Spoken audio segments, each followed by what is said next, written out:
Gakkoşlar diyarı Elazığ başka.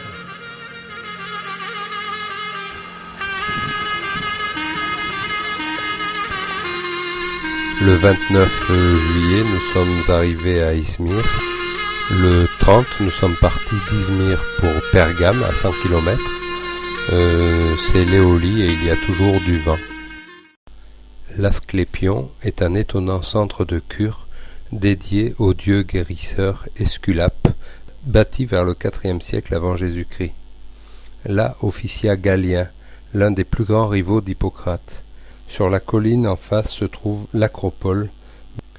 La Via Tecta est une très belle avenue d'environ 820 mètres que bordaient d'élégants portiques ioniques dont il reste de nombreuses colonnes. Dans la cour carrée trône un petit autel en forme de base de colonne orné de serpents. C'est le fameux caducée, emblème d'Esculape et de notre corps médical.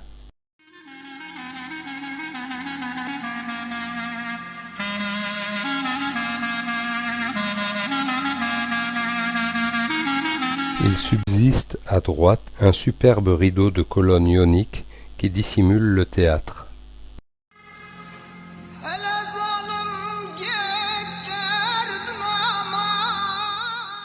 Les empereurs même venaient s'y refaire une santé. L'Asclépion traitait aussi bien le physique que le mental. Bains, théâtre, bibliothèque complétaient les équipements. À cela s'ajoutait l'interprétation des rêves. Le parchemin fut inventé à Pergame. Le mot pergamène signifie parchemin. Mais au IIe siècle avant Jésus-Christ, la bibliothèque de Pergame faisant de plus en plus d'ombrage à celle d'Alexandrie, les scribes égyptiens bloquent l'exportation de papyrus vers Pergame. Les Pergamiens vont écrire sur la peau de mouton tannée et des deux côtés. Mais la peau étant trop épaisse pour être roulée, ils la coupent, la plient et la relient. Le livre est né. Le couloir souterrain débouche sur l'esplanade centrale, juste à côté d'une fontaine.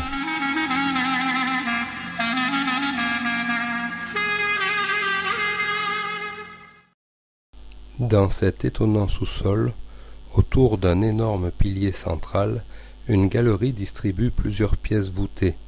Salle de traitement réservée au massage, au bain, aux séances d'interprétation des songes.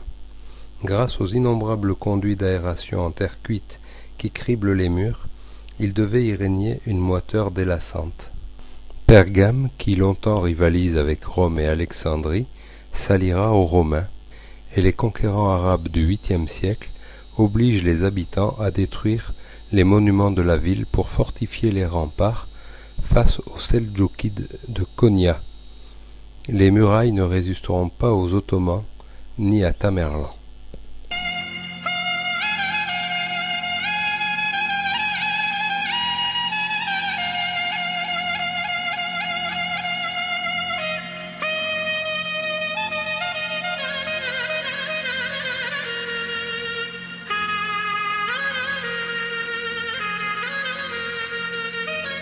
La route entre Bergame et la ville suivante, Bursa.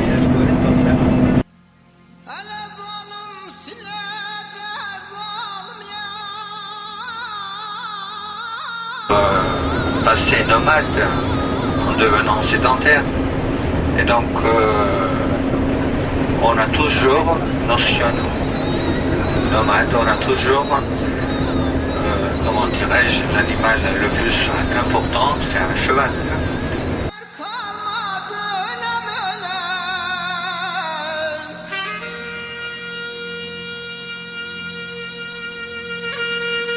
Ne değnek vururlar kula ne çalı, bazen kar yağdırır bazen de dolu.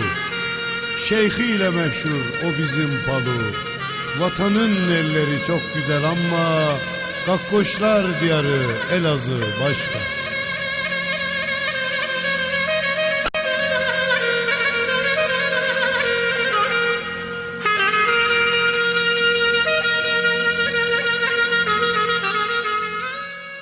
Sen gördün mü sefer?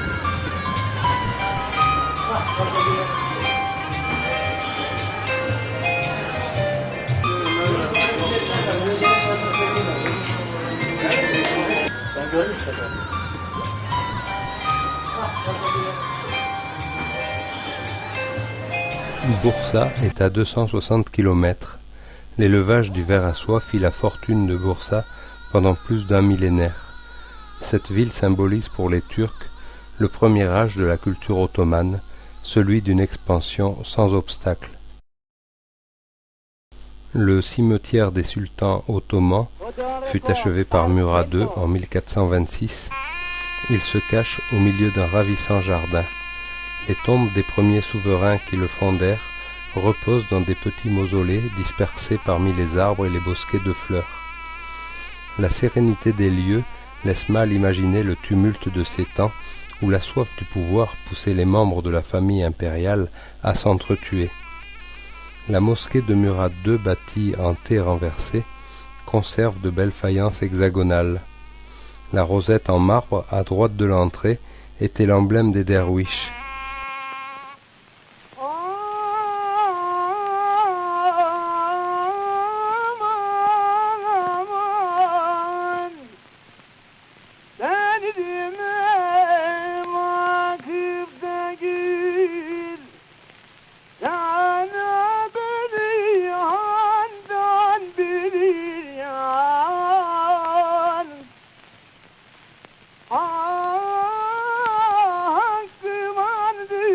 Il y a en tout 13 petits mausolées. Mustapha, fils de Solimon, fut exécuté par son père en 1553 à cause de la femme de Solimon qui voulait que son fils règne. Le tombeau de la sage-femme du sultan.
Le mausolée vert est un élégant bâtiment octogonal coiffé d'une unique coupole.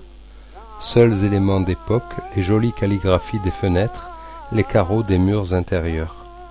Là se trouve le tombeau du sultan Mehmed Ier avec les cercueils de ses enfants et de sa nurse.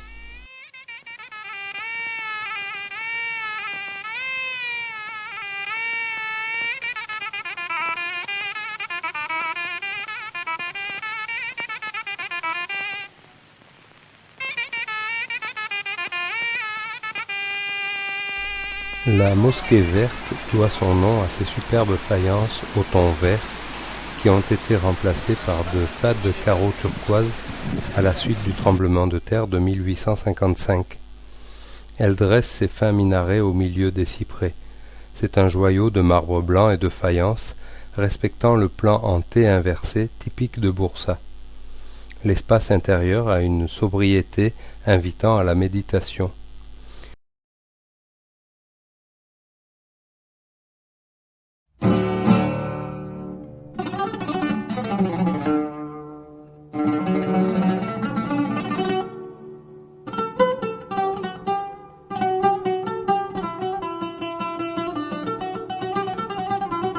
Dans un premier temps, nous avons vu le mausolée vert et maintenant nous venons de voir la mosquée verte.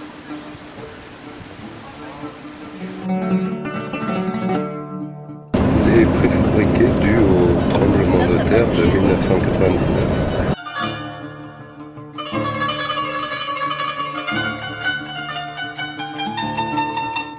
C'est maintenant la traversée de la mer de Marmara, mer entre deux mers, étranglée entre deux mondes, l'Orient et l'Europe, Relié à l'extérieur par deux étroits couloirs, le détroit du Bosphore vers la mer Noire et l'Asie, le détroit des Dardanelles vers l'Europe.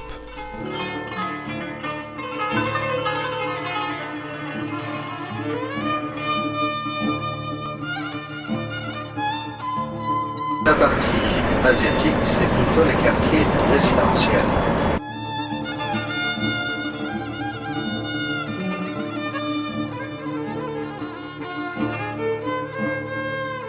La mosquée de Soliman le Magnifique. Marché aux épices.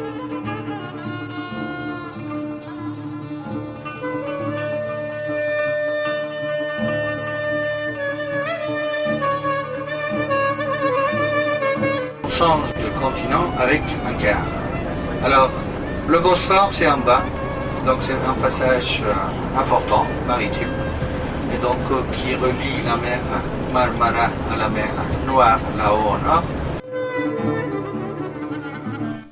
La mosquée bleue, construite telle une tiare au sommet de l'une des collines de la ville sur le site de l'ancien palais impérial de Byzance, cette élégante mosquée devait en son temps attester aux yeux de tous la splendeur de l'islam. Elle fut érigée en 1609 par Mehmet Aga, disciple de Sinan, à la demande du sultan Ahmed Ier qui la désirait très claire et à l'intérieur bleu comme l'azur du ciel. Afin de la distinguer de tous les autres sanctuaires de la ville, il la fit doter de 6 minarets, privilège jusqu'alors réservé à la seule mosquée de la Kaaba à la Mecque. Et pour apaiser les imams, il décida d'offrir à cette dernière un 7e minaret. Extérieurement plus fine que son illustre voisine Sainte-Sophie, elle est surtout remarquable par sa cascade de coupoles qu'encadrent les flèches aiguës des 6 minarets. Mais c'est en pénétrant à l'intérieur que l'on en subit véritablement le charme. 260 fenêtres tamisent une merveilleuse lumière qui vient caresser les fameuses faïences bleues et vertes. Là, nous sommes sur l'hippodrome où s'entraînaient les janissaires. Devant Sainte-Sophie, la place Sultan Ahmed se prolonge par une avenue plantée de 3 obélisques. C'est l'ancien hippodrome romain, construit par Septime Sévère au début du IIIe siècle et agrandi par Constantin un peu plus d'un siècle plus tard. Il mesurait 390 mètres de long sur 147 mètres de large et pouvait accueillir 60 000 spectateurs. L'obélisque de Théodose, monolithe de porphyre de 26 mètres de haut, décoré de hiéroglyphes, provient du temple de Karnak en Égypte et avait été dressé dans l'hippodrome en 390.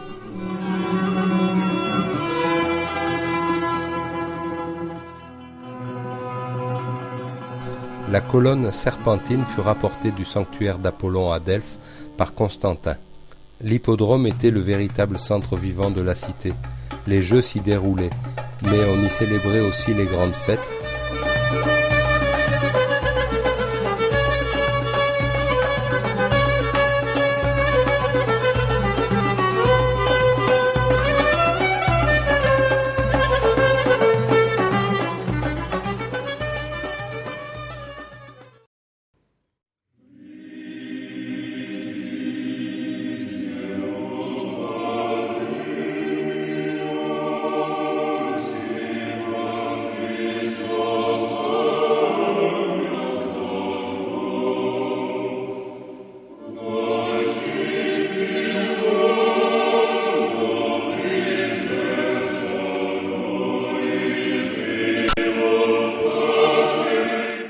Ravagée par un premier incendie en 404, l'église de la Sainte Sagesse, Hagia Sophia, érigée sur ordre de Constantin en 325, fut reconstruite par Théodose II en 415. Mais au lendemain de la révolte de Nika en 532, la grande église, comme la plupart des bâtiments de la cité, était de nouveau réduite en cendres. Justinien chercha alors 2 architectes de construire une église qui soit la plus grande et la plus belle. 33 mètres de diamètre, 55 mètres de haut. Après la conquête de la ville par les Ottomans en 1453, Mehmet II convertit la basilique en mosquée en y ajoutant des minarets, une fontaine aux ablutions et un mihrab. Plus tard, un badigeon de plâtre vint recouvrir les images saintes et les mosaïques à visage humain qui ornaient l'intérieur et l'extérieur, et des versets du Coran furent gravés autour du dôme. Ce n'est qu'en 1935 qu'Atatürk décida d'en faire le musée laïque et culturel de Sainte-Sophie. La coupole ne repose pas sur un tambour, mais sur des triangles sphériques dits pendentifs qui permettent de passer de la circonférence de base de la coupole au carré formé par ses supports. L'historien byzantin Procope remarquait qu'elle n'avait pas l'air de reposer sur une maçonnerie robuste, mais qu'elle était suspendue au ciel. C'est là qu'aurait mis le colosse qui a tourné la mosquée pour qu'elle soit orientée vers la Mecque, aurait mis son doigt. Vers le milieu du 7e siècle avant Jésus-Christ, un émigrant grec du nom de Byzas va consulter l'oracle de Delphes afin de connaître l'endroit où il devrait établir sa colonie. Naviguer vers la cité des aveugles et fonder la ville en face, lui assure la divinité. Après plusieurs semaines de navigation, il franchit les Dardanelles, traverse la mer de Marmara et parvient au Bosphore. Là, il découvre un golfe magnifique au-dessus duquel des colons grecs avaient déjà fondé une cité baptisée Chalcédoine. Alors lui revient la phrase de l'oracle.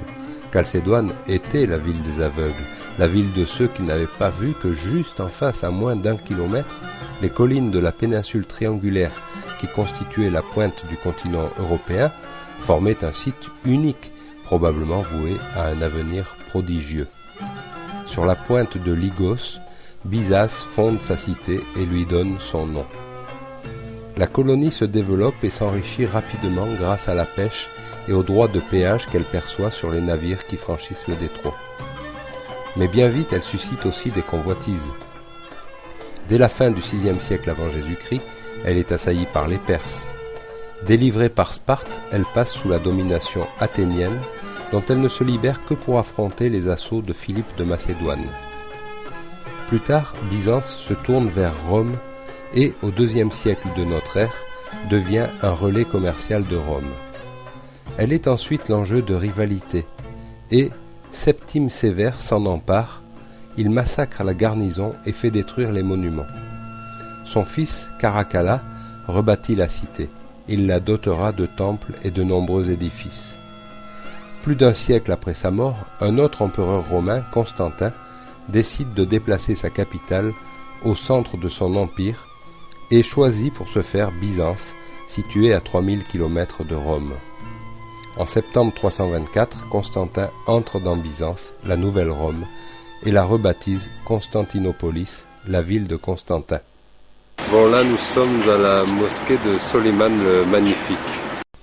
En 1550, Soliman le Magnifique, tout-puissant, au sommet de sa gloire, charge le grand architecte Sinan de réaliser un monument digne de la grandeur de son règne et capable d'éclipser l'orgueilleuse Sainte Sophie de Justinien le Chrétien. Sinan réunit des milliers d'ouvriers qui travaillèrent comme des forçats et 7 ans plus tard, l'œuvre était achevée. La salle de prière est un immense carré de près de 3500 mètres carrés. La coupole centrale, qui s'élève à 53 mètres du sol, repose sur un tambour de 26,50 mètres de diamètre, percé de 32 fenêtres. Les pendentifs et les arcs qui retiennent le tambour sont soutenus par 4 piliers quadrangulaires de 5,50 mètres de côté. 2 demi-dômes également munis de fenêtres complètent l'ensemble. En tout, ce sont quelques 150 fenêtres et vitraux fleuris qui donnent à la salle son incomparable luminosité.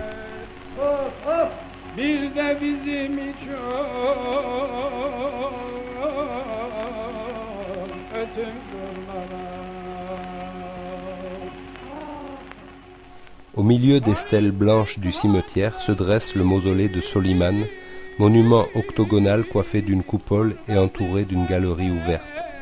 Au centre se trouve le cénotaphe du sultan, parmi ceux de certains de ses proches.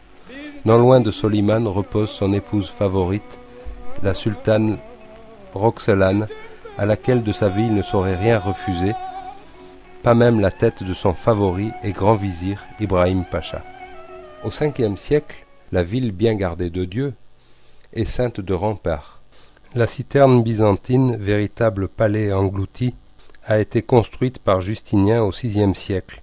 C'est la plus grande citerne souterraine d'Istanbul, À peu près 10 000 mètres carrés et la capacité en mètres cubes, ça fait égal à un bateau pétrolier.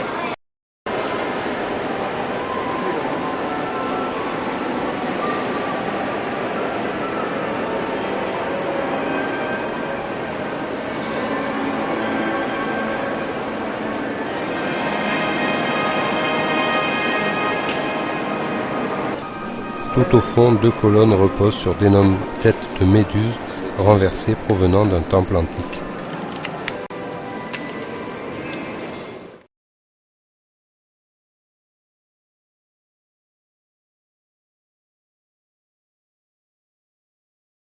On accède à cette véritable cité du négoce par 18 portes, et ce sont plus de 4000 boutiques qui se répartissent le long des allées, des ruelles et des rues qui composent cet étrange univers. Il fut construit en bois sur l'emplacement d'un ancien marché en 1461. Les transactions ne portaient alors que sur la laine et la soie, mais peu à peu il s'ouvrit à toutes sortes de commerces, jusqu'à devenir un quartier de la ville.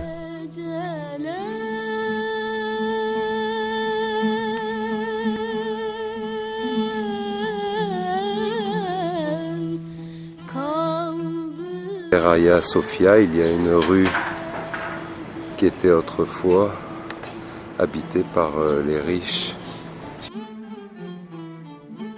Sainte-Sophie, donc, en passant la petite rue dont on parlait tout à l'heure, et l'entrée de Topkapi avec ses remparts. C'est sur l'extrême pointe de la péninsule de Stamboul, où 1500 ans plus tôt se dressait l'acropole romaine, que Mehmet le Conquérant décida de faire construire la résidence des sultans ottomans, l'actuel palais de Topkapi, ou Sérail. En 1924, Topkapi fut converti en musée et ouvert au public. Les cuisines du palais s'étendent à l'est de la cour. Construites par Mehmet le Conquérant, elles furent agrandies et restaurées par Sinan, qui les dota de 10 cheminées coniques. Outre les cuisines proprement dites, cet ensemble de bâtiments abritait aussi une mosquée et les appartements des cuisiniers. Il s'y trouve actuellement une collection de porcelaine asiatique parmi les plus belles du monde, négociée voici plusieurs siècles auprès de Chinois et de Japonais. La salle du divan s'ouvre face aux cuisines. Le grand vizir réunissait là le conseil des ministres.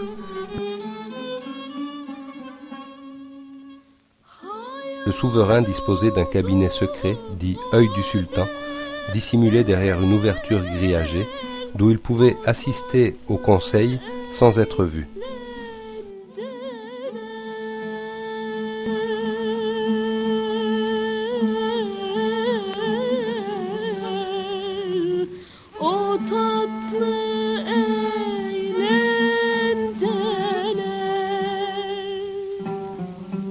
C'est ici qu'on décapitait les vizirs, etc., quand ils n'avaient pas rempli correctement leur charge.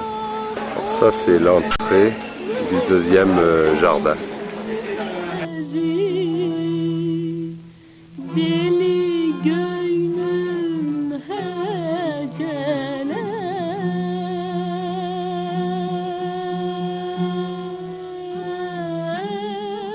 Les ambassadeurs accrédités auprès de la sublime porte étaient accueillis en grande pompe dans la salle d'audience à la façade décorée de faïence à l'entrée de la cour. Tout autour de la cour, les salles abritent, outre le trésor, des reliques et un certain nombre d'objets sacrés. La première porte à droite s'ouvre sur la salle des costumes impériaux. La salle suivante est consacrée au trésor proprement dit. Les Turcs seldjoukides, pasteurs nomades originaires des hauts plateaux d'Asie centrale, remontent vers l'ouest. En 1071, ils écrasent les troupes de l'empereur chrétien. Peu à peu, l'empire byzantin, en pleine instabilité, va se désagréger, tandis que les Turcs, avançant toujours plus vers l'ouest, établissent leur capitale à Konya, à la fin du XIe siècle. Cependant, quand les Seldjoukides entreprennent d'enlever la Terre Sainte aux Arabes, les Occidentaux se réveillent et l'idée d'une croisade destinée à libérer les lieux saints de Palestine commence à apparaître chez les chevaliers d'Occident. Et c'est le début des croisades. La 4e croisade va prendre un tour particulier. elle est détournée d'Égypte sur Constantinople. En 1261, avec l'aide des Génois, l'empereur byzantin Michel VIII Paléologue reprend la ville aux croisés. La dynastie des Paléologues, qui a régné le plus longtemps à Constantinople, de 1261 à 1453, ne restaurera que partiellement la puissance byzantine. Les ennemis de Constantinople triomphent partout, tandis que l'Empire agonise et que les troupes ottomanes campent sous les remparts de la ville. Au milieu du XVe siècle, Mehmed II, tout jeune sultan, s'apprête à donner à l'Empire moribond le coup de grâce. Il fait en quelques mois élever un château fort qui domine le détroit, rassemble une armée de 500 000 hommes devant les portes de la cité, et le 5 avril 1453 commence un siège qui durera 7 semaines. Le 29 mai, une brèche est enfin ouverte dans les remparts, et les troupes du sultan se répandent dans la ville. Mehmed II accordera à ses soldats 3 jours de pillage selon l'usage islamique, puis il rétablira l'ordre et fera de Constantinople la nouvelle capitale de l'Empire ottoman. Mehmed II et son fils Beyazid II bâtissent Istanbul, capitale de l'islam. L'apogée de la ville, comme celui de l'Empire, se situe sur le règne de Soliman Ier, dit le Magnifique, de 1520 à 1566. Conquérant, administrateur, législateur. Grâce à Sinan, architecte génial, il dotera la ville de ses plus beaux édifices. Son successeur, le sultan Sélim II, poursuit cette œuvre et la part de dômes et de minarets. Tous les sultans qui se sont succédés par la suite ont cherché à laisser leur empreinte sur la ville, mais aucun ne pourra ressusciter l'âge d'or des premiers siècles de la conquête. Puis le rôle politique d'Istanbul va peu à peu décliner, parallèlement à la décadence de l'Empire. Et lorsque, à la fin de la Première Guerre mondiale, Istanbul est occupée par les Alliés, Mustafa Kemal, incarnation du sursaut national turc, se fait élire président de la toute nouvelle République turque et transfère la capitale à Ankara, au cœur de l'Anatolie, en octobre 1923.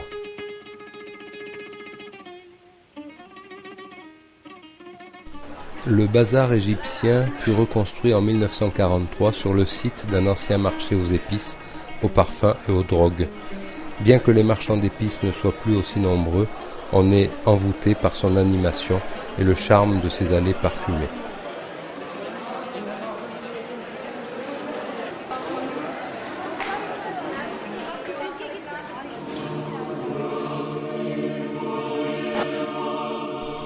Ce bâtiment de briques rouges dominé par son minaret blanc semble pour le moins anodin. Cependant, témoin silencieux de l'apogée de Byzance, il cache l'un des plus beaux exemples de fresques et de mosaïques produites par l'art byzantin. De 1495 à 1511, Saint-Sauveur fut converti en mosquée. Les fresques et les mosaïques furent alors recouvertes d'un badigeon, ce qui les sauva. Composées entre 1310 et 1320, les mosaïques correspondent à une phase particulière de l'art byzantin. La descente de Jésus au limbe, à l'enfer. L'artiste a fait abstraction des règles établies et a donné libre cours à son inspiration en répartissant sans contrainte les scènes sur l'espace disponible. Il en va de même de l'interprétation de ces scènes et de la figuration des personnages. Il s'est efforcé avec succès de donner à son œuvre l'illusion du mouvement et de la vie. L'on peut ainsi voir un certain nombre de scènes, la naissance du Sauveur, la tentation de Jésus dans le désert, les noces de Cana, les rois mages, la guérison du paralytique, la guérison du lépreux. Il est allongé, Jésus, son fils, il est à côté, il tient le bébé c'est l'âme de sa mère. L'âme de sa mère qui va donner au chérubin qui descend du ciel.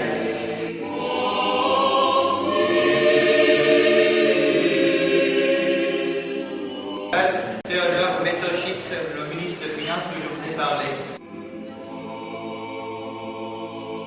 Il prend le bras, la femme elle est guérie. Il montre le bras à Jésus et lui il fait une geste vers lui. Un lépreux avec ses taches noires encore. Un sourd.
En 1914, le gouvernement jeune turc d'Enver Pacha choisit de se ranger aux côtés de l'Allemagne. Sur le front oriental, les Russes écrasent les troupes turques qui se vengent sur la population arménienne qui a soutenu l'ennemi en 1915-1916. Les Alliés occupent Istanbul et se partagent l'Anatolie, tandis que l'ennemi héréditaire, les Grecs, s'empare de Smyrne et de la Thrace. Le réveil national va être incarné par le capitaine Mustafa Kemal. Au terme de 2 années de lutte, il boute les Grecs hors d'Anatolie et rétablit la souveraineté du pays. Commence alors un massif échange de population avec la Grèce. Plus d'1 million de Grecs quitteront ainsi la Turquie. Le sultanat est aboli et la République turque proclamée. À sa tête, Mustafa Kemal dit Atatürk, le père des Turcs. L'État voulu par Atatürk repose sur 3 concepts. Un pays moderne à l'image des nations occidentales, un régime laïque et démocratique, inspiré pour partie de la République française, et une identité culturelle bâtie sur les fondations des plus anciennes civilisations d'Anatolie. Les femmes obtiendront le droit de vote en 1934, soit 11 ans avant les Françaises. Atatürk réprime toute opposition, muselle la résistance des religieux et écrase le séparatisme kurde. Jugeant la tradition islamique responsable du déclin ottoman, il laïcise l'État et la justice, supprimant les écoles coraniques, les tribunaux religieux et l'ordre des derviches. Atatürk abolit le califat, adopte l'alphabet latin et impose les mœurs de la société occidentale. En ville, le fez ottoman fait place au chapeau et la polygamie est abolie en 1927. S'appuyant sur la jeune République socialiste soviétique, il nationalise les entreprises étrangères et dote le pays d'infrastructures modernes. Capitale ottomane, Istanbul est abandonnée pour l'anatolienne Ankara.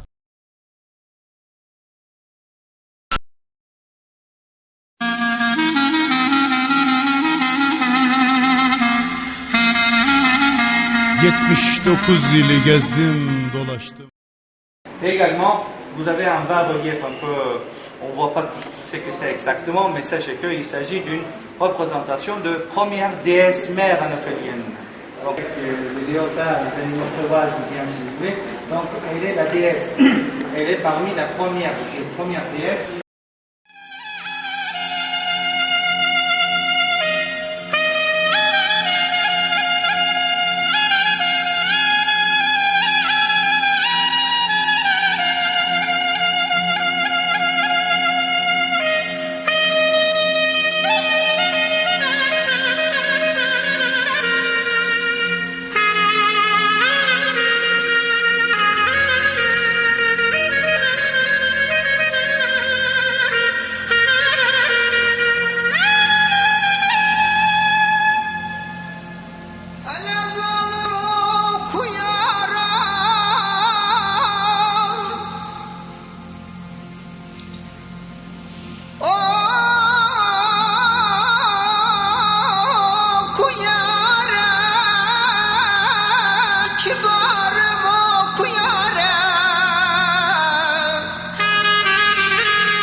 Bir yanında Malatya, bir yanında Muş, Tunceli ilinde sanayi yokmuş. Diyarbakır'da da cigerler çokmuş. Vatanın elleri çok güzel ama Kakkoşlar diyarı Elazığ başka.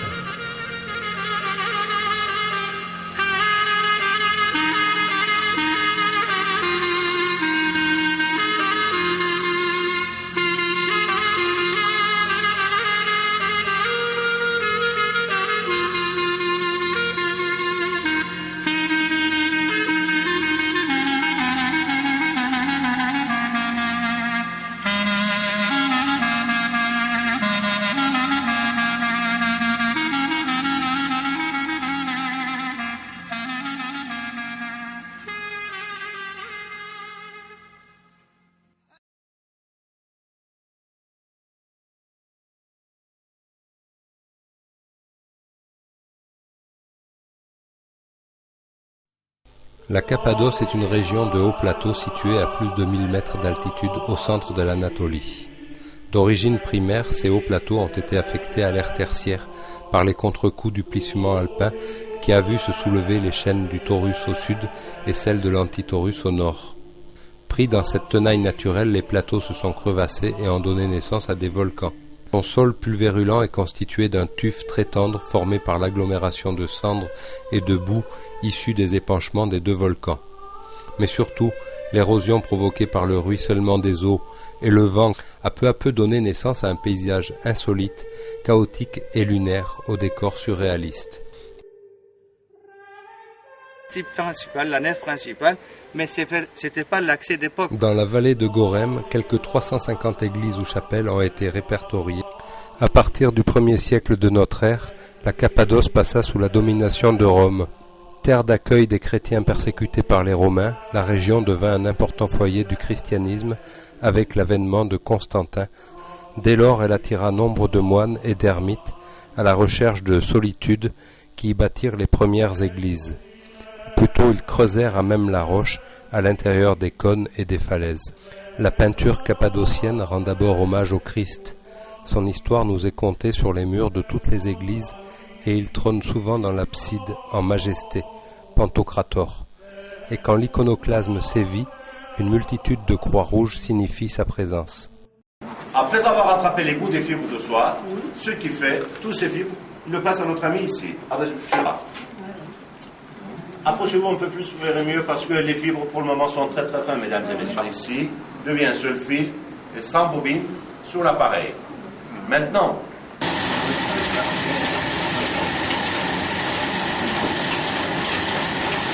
en le multipliant par eux, la soie torsadée, regardez, celui-ci qui contient à peu près 288 fibres de soie, on utilise comme fil de chaîne, fil de trame. Ce que ça devient. Si vous voulez, vous pouvez passer à vos amis, comme ça tout le monde pourrait le voir, s'il vous plaît. En pure soie naturelle, avec des oiseaux de taille.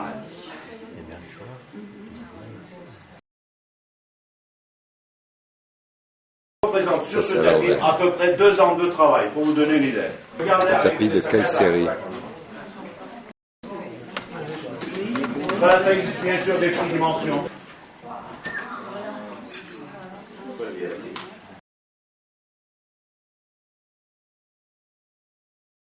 La ville d'Ibrahim Pacha, une ville avec des maisons arméniennes. Alors, il y a beaucoup de ces maisons qui sont actuellement rachetées par des riches turcs et retapées.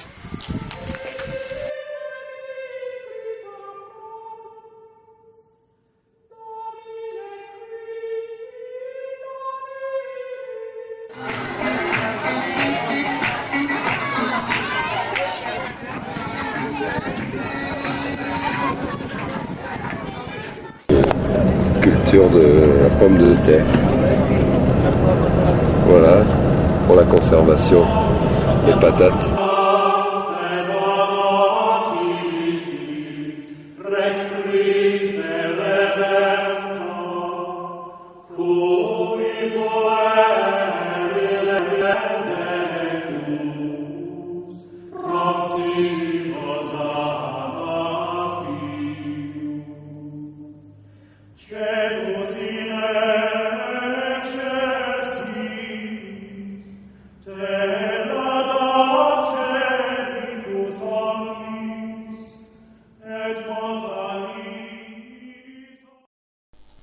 La région est célèbre pour ses onyx dont on peut visiter la fabrique.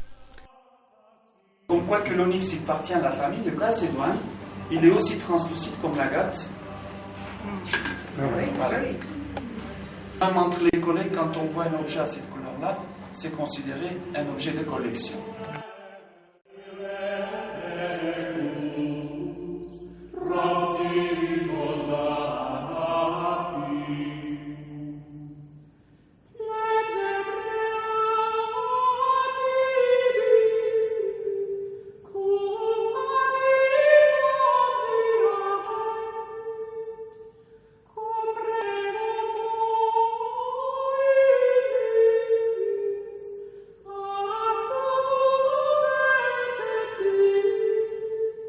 Ici, une ville grecque abandonnée.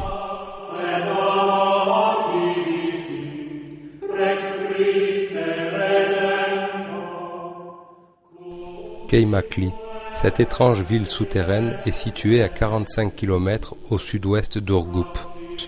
Au 7e siècle, les Arabes déferlaient sur la Cappadoce. Au 11e siècle, les Seldjoukides s'emparaient de Césarée. Et au 15e siècle, les Mongols de Tamerlan envahissaient la région. Aussi, dès les premières invasions, les habitants ont construit sous terre des villes entières, véritables labyrinthes de plusieurs kilomètres, dans lesquels ils se réfugiaient pour se soustraire au flux et au reflux des armées ennemies. Keimakli compte 8 étages superposés, créés au-dessous du niveau du sol et comprenant des dizaines de salles desservies par tout un réseau de corridors et d'escaliers. On voit encore certaines des lourdes meules de pierre que l'on roulait pour protéger les principales issues de chaque niveau et la vaste cheminée d'aération qui assurait la ventilation de l'ensemble.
Nous sommes ici devant le caravansérail le mieux conservé de Turquie et le mieux restauré.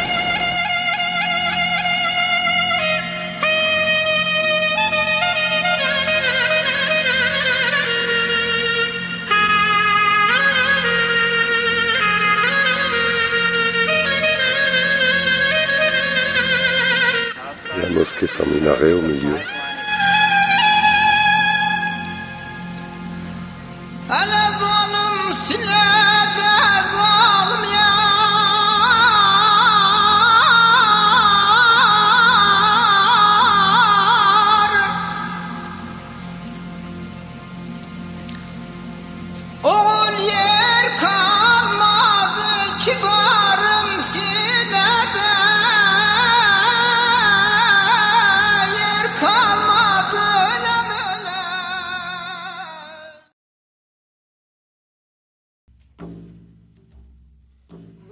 Konya est une des villes les plus intégristes de Turquie avec Istanbul. Le tekke de Mevlana fut le premier couvent des derviches tourneurs. Né jadis en Asie centrale sous l'impulsion de sages qui méprisaient la richesse, la souffrance et l'ambition, l'ordre des derviches se ramifia en différentes branches. À Konya, un jeune poète mystique, Mevlana, fut conduit sur la voie du mysticisme soufi par un derviche nommé Sems. Il fonda alors ce nouvel ordre religieux dit des derviches tourneurs en raison de leur danse giratoire. Sa nouvelle religion reposait sur le bien, la charité, l'humanité, l'amour et l'union avec Dieu rendue possible par le biais de la danse qui symbolise à la fois les mouvements extérieurs du monde et ceux de l'âme. Pour le jeune mystique, la poésie, la musique et la danse étaient indispensables au perfectionnement de l'âme.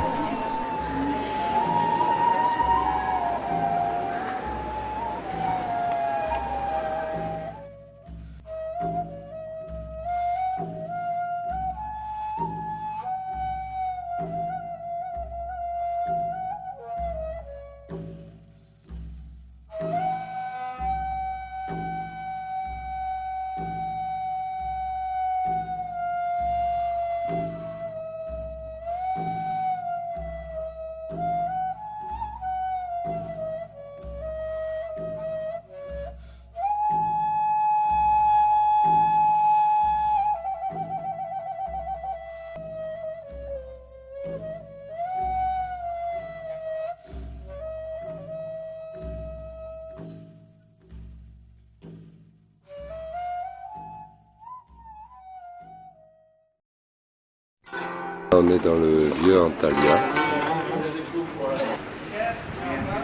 Voilà, des vieilles maisons qu'après les gens riches restaurent.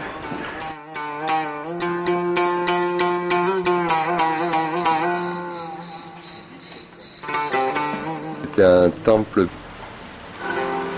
transformé en église byzantine et ensuite en mosquée ottomane.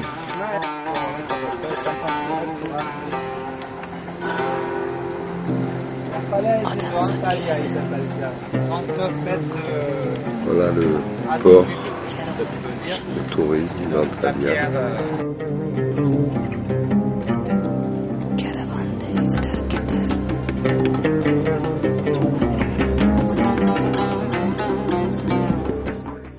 Le stade de Pergué est le plus grand et le mieux conservé d'Asie mineure avec celui d'Aphrodisias. Il ne mesure pas moins de 234 mètres de long sur 34 mètres de large et pouvait accueillir plus de 15 000 spectateurs. Ces gradins s'appuient sur une série de galeries voûtées en berceau qui s'ouvrent sur l'extérieur. Ces pièces étaient affectées au service du stade ou louées à des boutiquiers. Pour les magasins, avec 4 entrées. Les murailles furent édifiées à la fin du IIe siècle après Jésus-Christ pour protéger la ville qui s'était agrandie. On les franchit par une porte romaine ouverte en retrait de 2 puissantes tours carrées. Ce qui attire l'œil dès que l'on pénètre dans la ville, ce sont les 2 puissantes tours circulaires de la porte hellénistique, vestige de la première enceinte de la cité, 200 avant Jésus-Christ. C'est partout de la mosaïque, sauf qu'ils ont recouvert de sable pour les protéger. Ici, c'était un gymnase. Et quand ils s'étaient entraînés, ensuite ils allaient au terme. Voilà une sorte de piscine avant d'aller au terme. On remarque au sol encore les mosaïques. Les toits ont disparu parce qu'ils étaient en bois. Voilà la piscine. C'est que c'était des gens employés avec des salaires.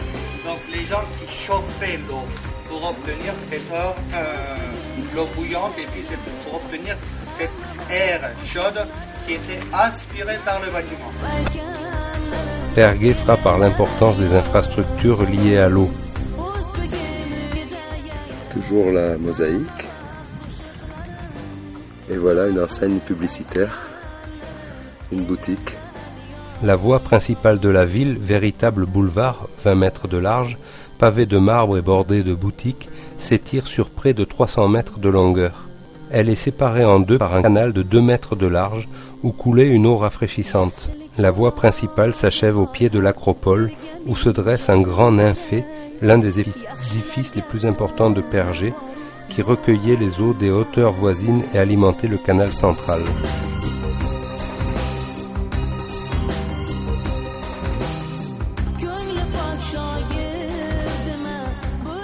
Le théâtre d'Aspendos est l'un des mieux conservés du monde antique.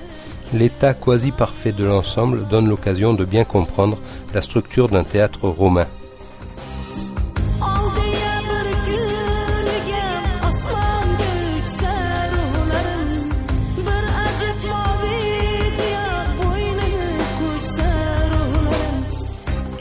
Au-dessus du dernier gradin court l'ambulacre, couloir de circulation cernant l'hémicycle d'une superbe rangée d'arcades sur colonnes. De là, on a un point de vue magnifique sur le mur de scène et l'ensemble des gradins.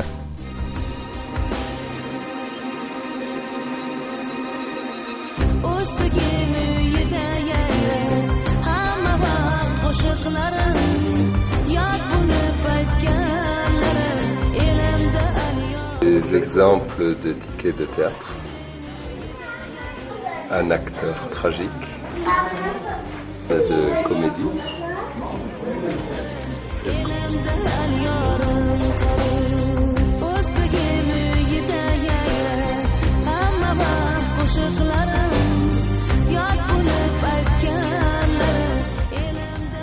On va visiter les chutes.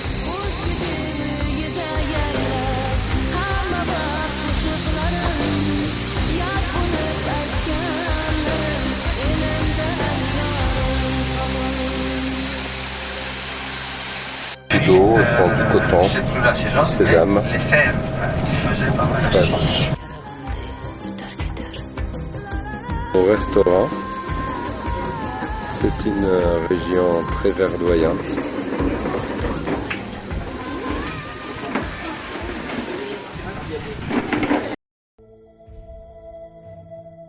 On est à l'époque préhistorique et voilà comment ils enterraient leurs morts.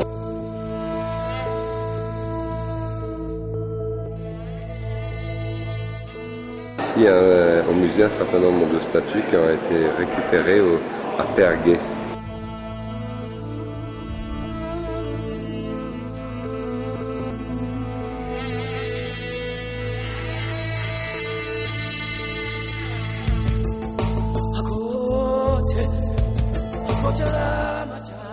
Ici, les Trois Grâces avec la Belle Hélène à gauche. Toutes ces statues sont donc du IIe siècle avant Jésus-Christ. Nous sommes dans la salle des dieux.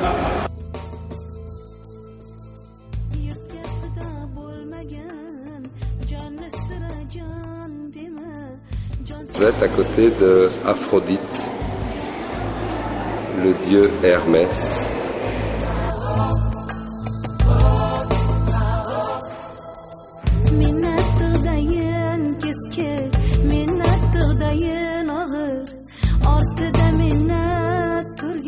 Statue d'Alexandre le Conquérant, toujours à Pergué, au IIe siècle avant Jésus-Christ. C'est Dionysos devant, toujours à Pergué. Voilà, les bas-reliefs en haut représentent, je pense, les 12 travaux d'Hercule.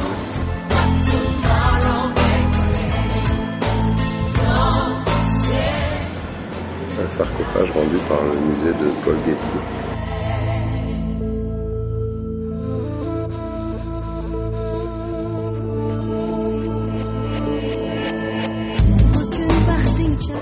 Le dernier repas. Saint-Charles-en-Bousse. Donc un après-midi à la plage pour changer un peu. Ah, ça se trouve sur un ancien site.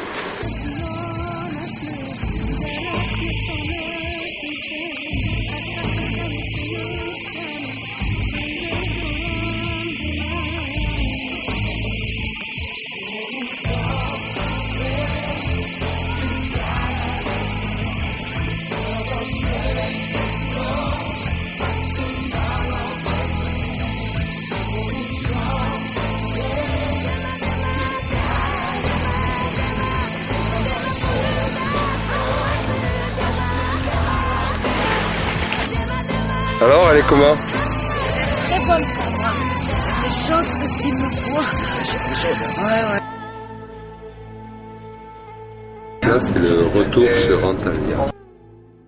En 1959, le gouvernement turc décida de ressusciter la cité d'Aphrodite. C'est ainsi que l'étonnante Aphrodisias, qui devait couvrir plus de 500 hectares et dont la muraille d'enceinte mesurait près de 3,5 km, surgit à nouveau sous la pelle et la pioche, parmi les oliviers et les herbes folles. Les gradins supérieurs pour faire ce mur-là derrière, vous voyez? Et donc à la fois ça fait les remparts, à la fois c'est une tour de défense. Enfin, vous allez dire oui, mais c'est pas la forme, ça fait rien. Ça vous fait une tour en ovale, donc un lieu de défense.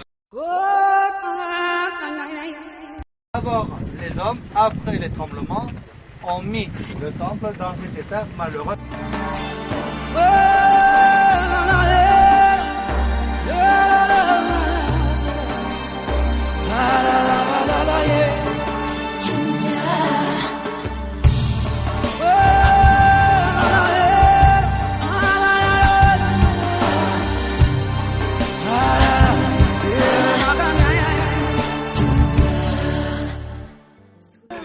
Nous sommes au terme d'Adrien.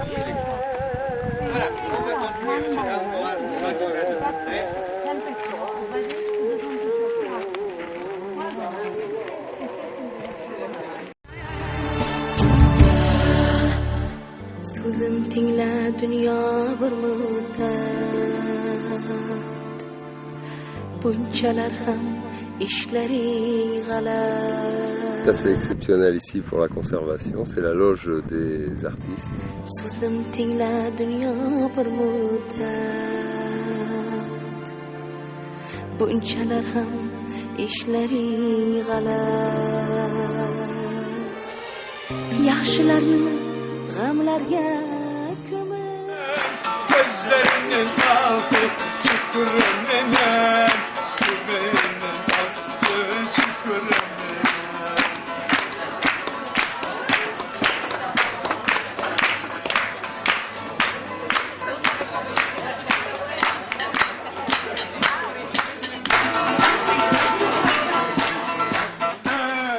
Pamukkale, dont le nom turc signifie château de coton, est un site naturel exceptionnel.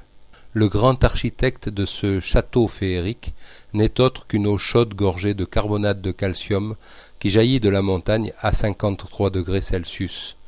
Le ruissellement de ces eaux calcaires a sculpté le flanc montagneux en une gigantesque cascade de vasques turquoises aux parois d'un blanc éblouissant. Sur le plateau, légèrement à l'écart du centre, se dressent les ruines de l'ancienne Hiérapolis. La nécropole commence au-delà de la porte monumentale et s'étend sur plus de 2 kilomètres. C'est l'une des plus vastes et des mieux conservées d'Asie mineure. Détruite à plusieurs reprises par des tremblements de terre, elle connut son apogée au IIe et IIIe siècle et devint alors une grande cité thermale.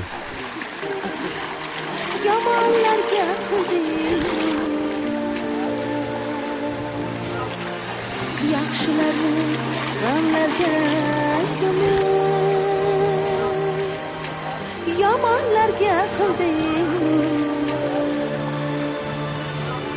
Dunyo, dunyo, bir kam dunyosan, kimni xo'rlab, kimni suyasan, yorug' dunyosan. Dunyo, dunyo,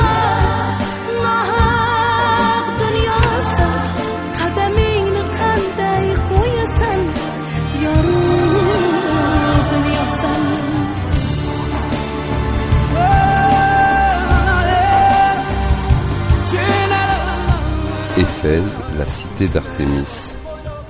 Éphèse se trouve à 3 km de Seltchouk. Dès le 2e millénaire avant Jésus-Christ, il y avait dans cette région, prairie d'Asie chantée par Homère, une petite agglomération créée autour d'un sanctuaire consacré à Cybèle, déesse mère d'Anatolie. Sa situation privilégiée au carrefour de grandes voies commerciales, son port bien abrité et son sol fertile contribuèrent à son rapide développement. Galerie commerçante. Les maisons en terrasse des riches romains qui pouvaient posséder des maisons comme ça à l'intérieur. Donc la plus petite, ça vous fait à peu près 100 mètres carrés, messieurs, dames. La ville comptait 250 000 habitants au IIe siècle de notre ère. C'est le fief légendaire des Amazones. À la mort de son père, le prince ionien Androclès décida d'établir une colonie en Asie mineure.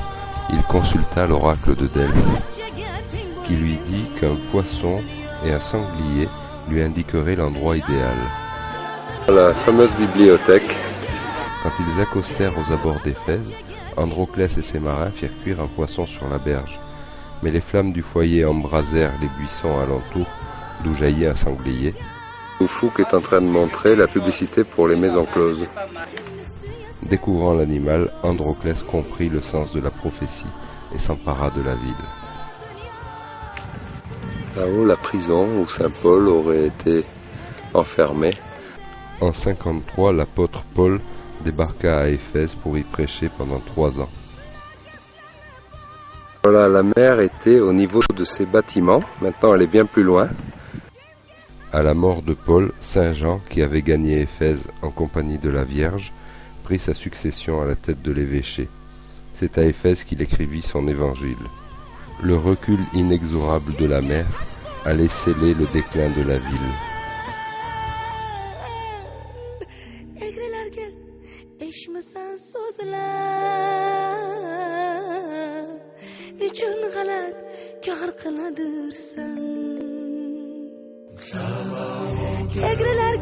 La sagesse.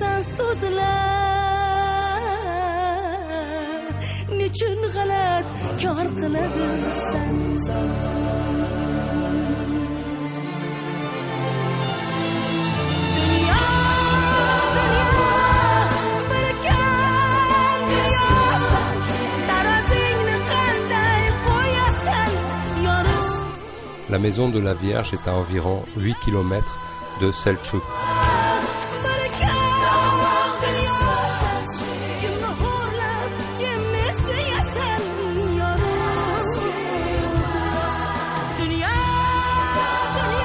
C'est le bassin pour baptiser les personnes, fait au VIe siècle par les Byzantins. C'est la source d'eau chaude